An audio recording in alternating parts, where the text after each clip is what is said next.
Un misionero en algún momento dijo, no es tonto aquel quien da lo que no puede conservar para ganar lo que no puede perder. Acompáñanos en este programa para conocer algunas de las instrucciones que Jesús le dio a sus discípulos, instrucciones para nosotros hoy, para ganar todo aquello que el cielo tiene reservado para nosotros. Padre amado, Padre celestial, te damos gracias, Señor, por tus bendiciones, te damos gracias por tus instrucciones, Señor. Te pedimos, Padre, que tú nos sigas instruyendo en este mundo, Padre, para poder alcanzar sabiduría que venga del cielo. Te lo pedimos en el nombre de Jesús. Amén. Amén. Bien, Diego, seguimos avanzando con este libro tan apasionado como el libro de Marcos y vamos a entrar en una parte tan importante que Cristo da a sus discípulos. Y lo importante de todo esto es que los mensajes que encontramos en la palabra de Dios no solamente tenían un significado especial o un propósito especial en la vida de ellos en aquellos tiempos, sino que toda la palabra de Dios es útil para nosotros hoy también.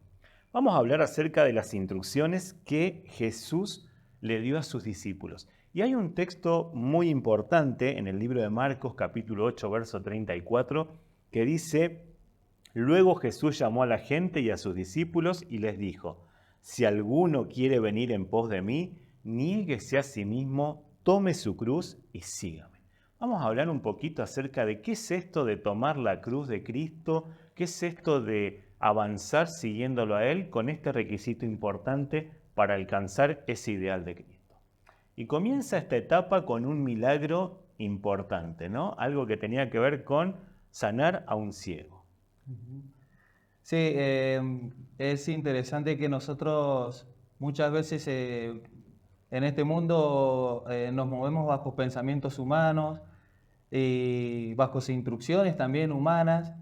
Y este milagro que hizo Jesús con este ciego, que en dos ocasiones el ciego recuperó la vista, por el milagro que Jesús había hecho, también nosotros nos muestra cuán importante es que nosotros podamos ver más allá de lo que pueda, de las instrucciones humanas que podamos recibir. Qué importante es que cuando uno se deja instruir por el Señor, muchas cosas que nosotros aprendemos mundanamente quedan de lado y ya empezamos a ver cosas espirituales, ¿no? Este milagro nos muestra que Jesús no solamente quería sanar, no solamente quiere sanar al ser humano de algo físico, sino también que quiere sanarlo de una ceguera espiritual que por ahí pueda llegar a tener con doctrinas y normas y leyes que por ahí el ser humano aplica y que no van acorde a la voluntad de Dios. Exactamente. Algo que comentabas también es que en este milagro Jesús lo hizo de una manera particular, ¿sí? Fue en dos pasos, en dos toques, dice, ¿no? Y algo medio que uno se preguntará, ¿por qué en dos toques si con una sola vez lo podría haber hecho? Y había un mensaje tan importante aquí que tiene que ver con esta ceguera espiritual que tenemos nosotros, lo que vos hablabas, y esto de que muchas veces cuando empezamos a conocer la palabra de Dios, cuando empezamos a relacionarnos con Dios, no siempre de una instancia vamos a visualizar todo o vamos a tener la comprensión total de todas las cosas, sino que esto es un proceso, ¿no? Algo que vamos a ir comprendiendo de a poco y nuestro conocimiento se va a ir ampliando cada vez más. Por eso, de primera instancia, no siempre vamos a ver todo, sino que hay una segunda parte que tiene que ver con este andar con Cristo para que podamos ver plenamente las cosas que Dios quiere hacer en nuestra vida, ¿sí? Y hablando de andar con Cristo, comprender las cosas, podemos ver un claro ejemplo en los discípulos de Cristo, ¿no? Había una instrucción clara, Cristo había venido a presentar que el tiempo se había cumplido, que el reino de los cielos había llegado, y todavía parece que los discípulos no lograban comprender en qué consistía este tema del reino de los cielos o el tiempo se ha cumplido, y como hablabas recién, estaban todavía debatiendo en cuestiones terrenales, en cuestiones que tenían que ver con el lugar que iban a ocupar cada uno de ellos, y esto nos lleva también a pensar en algo que tiene que ver con el costo del discipulado. Sí, ya bueno, ahí entra el versículo, si alguno quiere seguir en pos de mí, niéguese a sí mismo, tome su cruz y sígame. En ese tiempo los discípulos pensaban que Jesús iba a venir a libertar al pueblo judío, digamos, de los romanos. Y, y ellos pensaban que Jesús iba a ser rey, pero un rey terrenal, que iba a venir y iba a libertar al pueblo judío de los romanos, se iba a sentar en el trono y ahí ellos, entre ellos decían, bueno, yo quiero estar a tu diestra, yo quiero estar a tu derecha, yo quiero ser uno de los más importantes. Y no, y como decíamos recién, no, ellos estaban ciegos espiritualmente y estaban poniendo su mirada, su vista en las cosas terrenales. Entonces el Señor Jesús ahí instruyó a los discípulos y les explicó que el reino de Él no era terrenal, sino que era un reino celestial, que no era en ese momento, pero sí iba a ser en un momento, en un futuro. Y ahí es parte de la instrucción que podamos rescatar ahí de esos ejemplos, de que nada de lo que hay en este mundo a nosotros nos tiene que importar o satisfacer, en el sentido de que todo lo que hay en este mundo, ya sea la fama, el dinero, los materiales, las cosas materiales, todas esas cosas cuando venga Cristo van a dejar de existir. Y tenemos que poner nuestra mirada en las cosas espirituales, en las cosas celestiales, para poder lograr estar en el reino con Jesús cuando Él venga, ¿no? Que es el reino espiritual que tiene preparado para nosotros. Exactamente, porque el pensamiento humano siempre está en alcanzar el ideal. Y hay una realidad que hemos sido llamados por Dios a alcanzar el ideal. De hecho, algunos textos bíblicos dicen, en todo lo que hagas, hazlo mejor como para Dios, ¿no? Entonces, es una invitación a, en lo que hagas, buscar el ideal, a superarte, a crecer, a avanzar en esto, pero no te olvides, como decías, de tener la vista puesta en las cosas celestiales. Y acá Jesús me llama la atención esta forma que tiene de instruirlos, de decir, si querés ser el primero, tenés que ser el último, ¿sí? Y no desde el lado, desde abandonate, dejate de lado, pensá siempre en los demás, sino que en el pensar en vos también pensá en el ejemplo que Cristo nos vino a dar, ¿sí? Él mismo con el ejemplo les estaba hablando acerca de la importancia de no tener un pensamiento de ser servido, sino aprender a servir a los demás, ¿no? Esto de tomar la cruz, de negarse a uno mismo y poder seguirlo de esa manera. Me gusta algo acá que dice, en la paradoja de la fe cristiana, perder la vida llega a ser la manera de encontrarla, ¿no? ¿Cuántas veces para alcanzar estos ideales tenemos que perder algo? ¿Sí? Cristo, para alcanzar la salvación de la humanidad, tuvo que no solo dejar el cielo, sino perder la vida incluso para poder lograr el objetivo más preciado que él tenía en su vida. Qué gran ejemplo que tenemos en Jesús de ser buenos servidores para alcanzar esos grandes ideales en nuestra vida, ¿sí? Y hay algo que también ocupa un lugar importante y Jesús lo toma como ejemplo, ¿sí? El tema de los niños.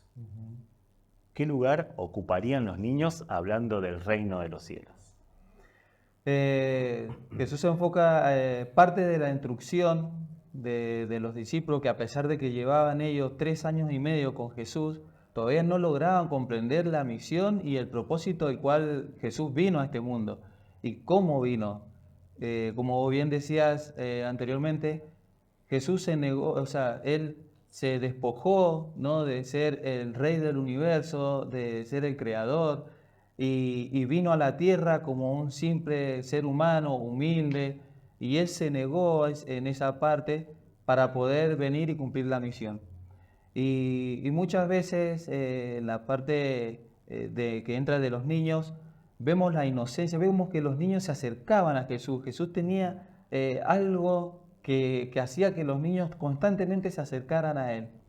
Y los niños cuando se acercaban a Jesús en la parte de su inocencia, ellos creían, ellos lo amaban, ellos lo admiraban y tenían una inocencia en la cual Jesús toma ese ejemplo, esa figura de niño, para hacerle ver a los discípulos que el que no es como un niño no puede entrar en el reino de los cielos.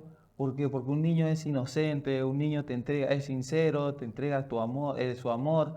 al máximo, sin pedir nada a cambio. Y Jesús agarra a esos niños y lo toma como figura para hacerle entender e instruir a los discípulos que cómo es que tenemos que ser nosotros aquí en la tierra, ¿no? Como un niño. Exactamente, ¿no? Pensar en la esencia de ellos, ¿no? Creo que es algo muy interesante que podamos tener en claro, no solamente para imitar esa esencia o quizás para no perderla, porque hay alguien que dice que todos tenemos un niño dentro, ¿no? Sí. Hacer que ese niño mantenga esos valores de esto de la creencia sincera, del afecto genuino, ¿sí? Que muestra una evidencia muy linda de parte del carácter de Dios. Y también una instrucción importante hablando de niños, podemos pensar en los niños espirituales.